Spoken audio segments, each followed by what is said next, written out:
तेरी याद का अमृत पीते हैं, तेरी याद का अमृत पीते हैं। ఓం శాంతి. రుక్మిణీ బెహన్ ద్వారా సద్గురువారం యొక్క భోగ్ సందేశాన్ని విందాము. వతనంలోకి భోగ్ తీసుకుని చేరుకున్నాను. బాబా దగ్గరకు నేను చేరుకోగానే అక్కడ బాబా దగ్గర చాలా అందమైన మాలలు వేసి ఉన్నాయి. అవి చూస్తూ ఉంటే చాలా శోభాయమానంగా అందంగా కనిపించాయి. అప్పుడు నేను బాబాను అడిగాను, బాబా, మీరు ఈ మాలల్లో ఏం చూస్తున్నారు అని. ఒక్క సెకండ్ బాబా చూస్తూ చిరునవ్వు చిందించారు. తర్వాత ఆయన ఇలా అన్నారు, బచ్చే, బాబా మాలను చూస్తూ తన పిల్లలను స్మరణ చేస్తూ ఉన్నారు. ఆ మాలలు అందమైన ముత్యాలతో తయారయ్యాయి. కొన్ని మాలల్లోని గుళికలు చాలా పెద్దవిగా కనిపించాయి. ఇంకొన్నిట్లో చిన్న చిన్న గుళికలుగా కూడా ఉన్నాయి. బాబా ఇలా అడిగారు, బచ్చే, నీవు ఏ మాల వైపు చూస్తున్నావు అని. నేను అన్నాను, బాబా, నేను ఏ మాల అని చెప్పాలో నాకు కూడా తెలియటం లేదు. మీరు ఏ రూపంలో చెప్తున్నారు అనేది నాకు అర్థం కాలేదు. అప్పుడు బాబా ఇలా చెప్పారు, ఈరోజు బాబా అమృతవేళ నుండి తన పిల్లల స్మరణ ముత్యాల మాలల రూపంలో చేస్తున్నారు, చూస్తూ ఉన్నారు కూడా.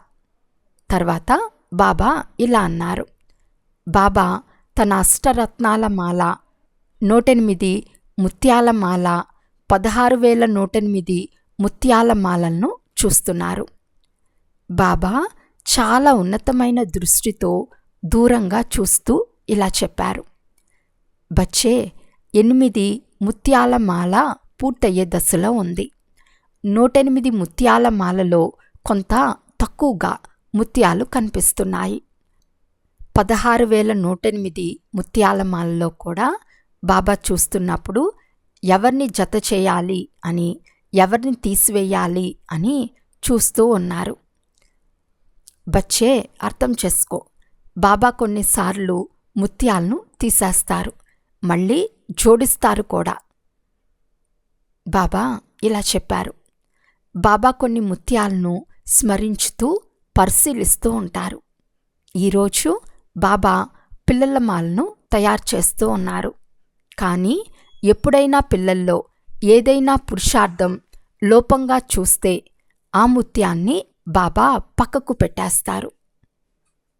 అయితే బాబా ఇలా చెప్పారు, బాబా ఇప్పుడు పిల్లల సంపూర్ణ మాలను చూడాలనుకుంటున్నారు.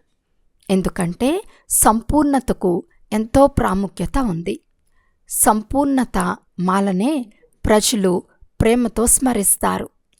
108 ముత్యాల మాల, అష్టరత్నాల మాల ఉంది కదా. బాబా ఇంకా ఈ విధంగా ముందుకు చెప్పారు. బాబా ఇంకోవైపు చూస్తూ ఉన్నారు. కాలానుగుణంగా పిల్లల పురుషార్థం కూడా కాలం చేత చేయించబడుతోంది. పిల్లలు కష్టపడుతున్నారు, కానీ సమయం కూడా వారికి పురుషార్థం చేయిస్తున్నది.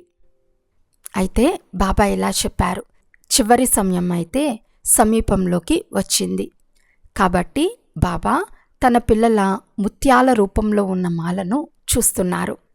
అందుకే బాబా అందంగా శోభాయమానంగా కనిపించే ముత్యాల గుళికల వైపు ప్రత్యేక దృష్టి పెడతారు.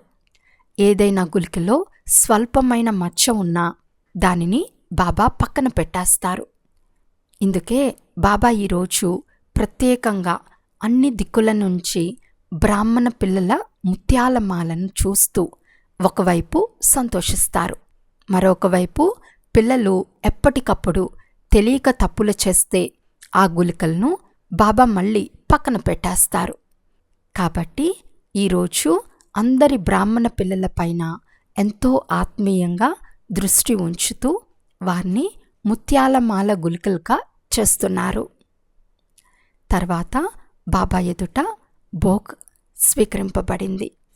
ఈరోజు అనేక ఆత్మలు బాబాకి ప్రత్యేకమైన యాద్ ప్యార్ పంపించారు. బాబా కూడా అందరికీ చాలా చాలా స్నేహభరితమైన యాద్ ప్యార్ను మరియు స్మృతిని ఇచ్చారు. బాబా యొక్క యాద్ ప్యార్ తీసుకుని నేను కిందకు వచ్చేసాను. అచ్చా, ఓం శాంతి.